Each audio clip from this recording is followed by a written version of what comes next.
Shortly after 6 p.m. on August the 4th, an explosion ripped through the port of Beyrouth. It killed more than 200 people, wounded over 6,500, and destroyed large parts of the city.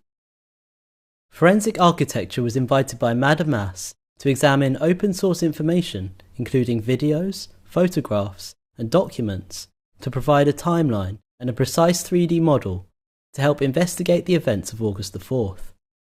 The model is available via this link. The first photograph of the warehouse on fire was uploaded to Twitter at 5:54 p.m. We carefully geolocated this photograph by identifying the key buildings and calculated the camera's cone of vision.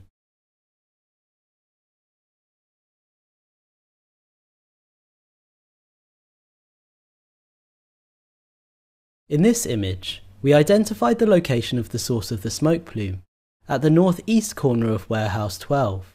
Smoke plumes are continuously transforming and have a unique shape at every moment. We modelled the plume at this crucial stage to help synchronise other videos without a timestamp.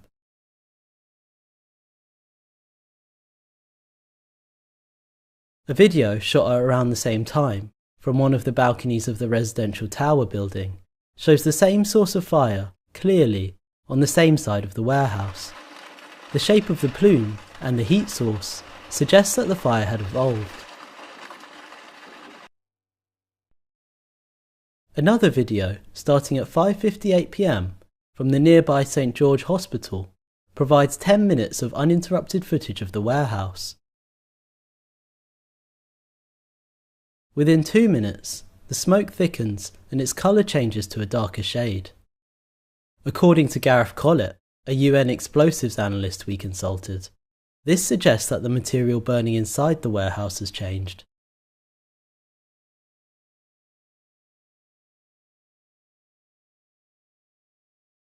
At 6:07 p.m, a new intense heat source appears on the other, northwestern side of the warehouse, here, followed by a different, larger plume. The sparks that follow suggest the presence of small explosive charges, such as fireworks. 35 seconds later, at 6:08 p.m, a large spherical plume appears above the centre of the warehouse. According to the explosives analyst, the symmetrical shape of the sphere suggests that it's a single point explosion originating in one particular place within the warehouse, and it's possible that as little as half of the 2,750 sacks of ammonium nitrate stored inside detonated. We use the shape of the two plumes from these explosions as metadata to synchronise the remaining footage.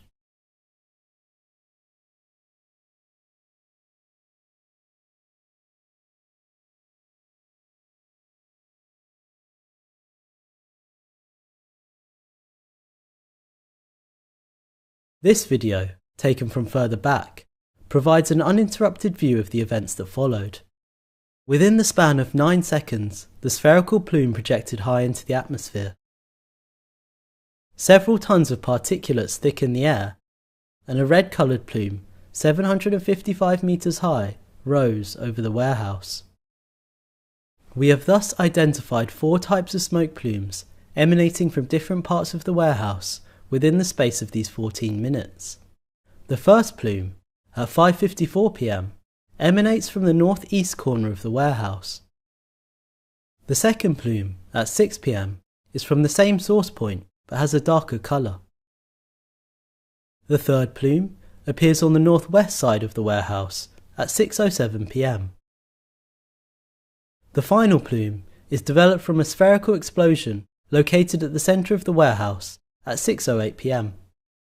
Each of these smoke plumes, with their distinct shape and colour, provide indications as to the arrangement of goods in the warehouse, the way the fire developed, and the layout of what was stored inside. A close-up examination helps in understanding the evolution of fire inside the warehouse. Early footage shows smoke leaking out of every opening, including the windows and the ceiling vents. From this point, at about 5:56 p.m, the temperature inside the warehouse started rising rapidly.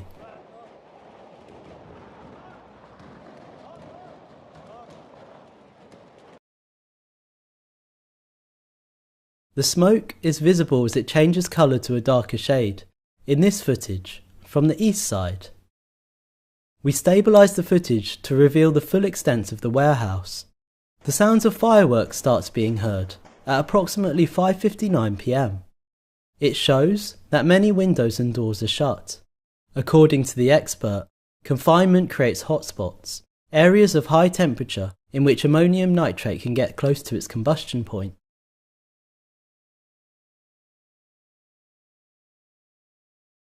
As reported by media outlets, the fire brigade arrived approximately 4 minutes after an initial call was made to the station at 5:54 p.m. In this footage, taken by the fire brigade on their arrival to the scene, the sound of fireworks continues to be heard.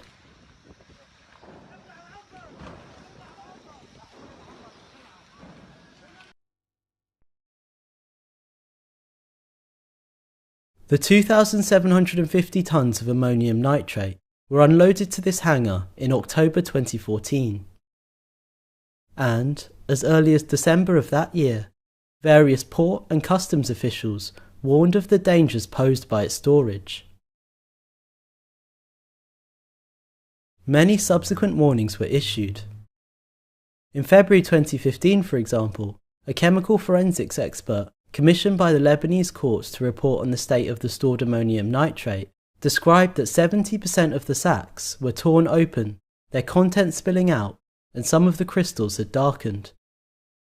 Leaked images from February 2020 indicate that the storage conditions had not improved. The sacks were still torn open and their contents were still spilling out. The bay numbers visible in the ceiling allowed us to locate these bags in Bay 9 and 10.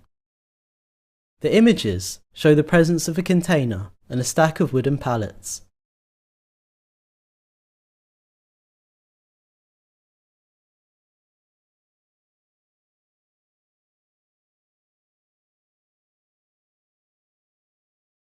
Another video, taken on December the 18th, released by news outlet Al Jadid, shows the state of ammonium nitrate bags stored at Bay 6 and surrounding Door 9.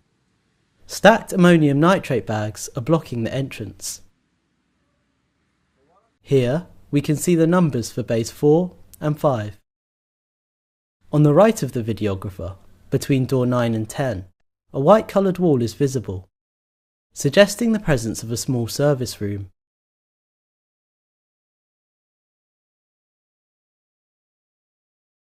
Together, these videos and images allowed us to map a total of 243 bags of ammonium nitrate in the space. Given the location of the source of the spherical plume, here at Bay 8, the remaining 2,507 bags of ammonium nitrate should have been stored here, occupying almost 2,000 metres squared of space. But given the haphazard way the visible bags are stored, the space the entire stockpile occupied was likely larger. News reports suggest that in addition to the ammonium nitrate, the warehouse also stored 23 tonnes of fireworks, 50 tonnes of ammonium phosphate, 5 tonnes of tea and coffee, 5 rolls of slow-burning detonating cord, and 1,000 car tyres. Each of these materials burns differently. The combustion of tyres, for example, produces a dark and thick plume. According to the explosives expert, it could correspond to the dark plume we had located on the northeast corner of the warehouse, so we placed the tyres roughly here. The expert also told us that the white plume that appeared on the northwest of the warehouse corresponds to the ignition of fireworks. We therefore placed the fireworks roughly in this corner.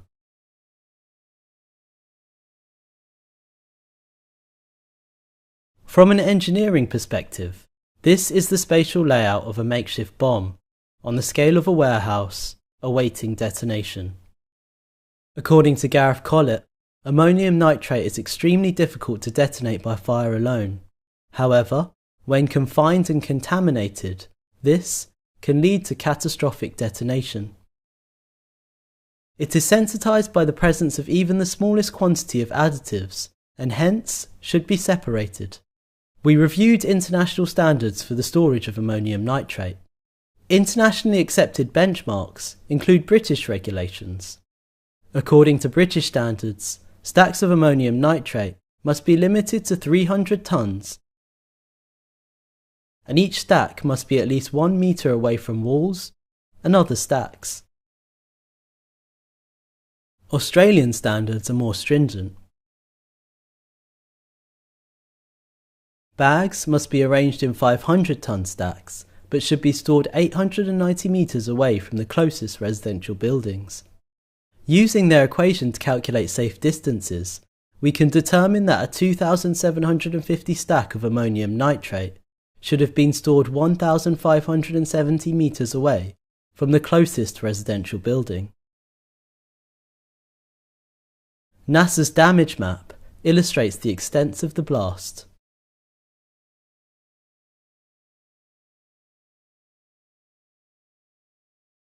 All these regulations prohibit the storage of combustible or explosive materials such as tyres or fireworks in proximity to ammonium nitrate. This fact highlights the substantial and sustained state negligence which led to the formulation of a makeshift bomb. Around 1,000 of the survivors and victims' families have called for an independent investigation and public access to all relevant documents. As the search for political and economic accountability for the explosion of August 4th continues, forensic architecture and Madame Mass are making the model, the geolocated videos, and the source material used in the research publicly available via this link.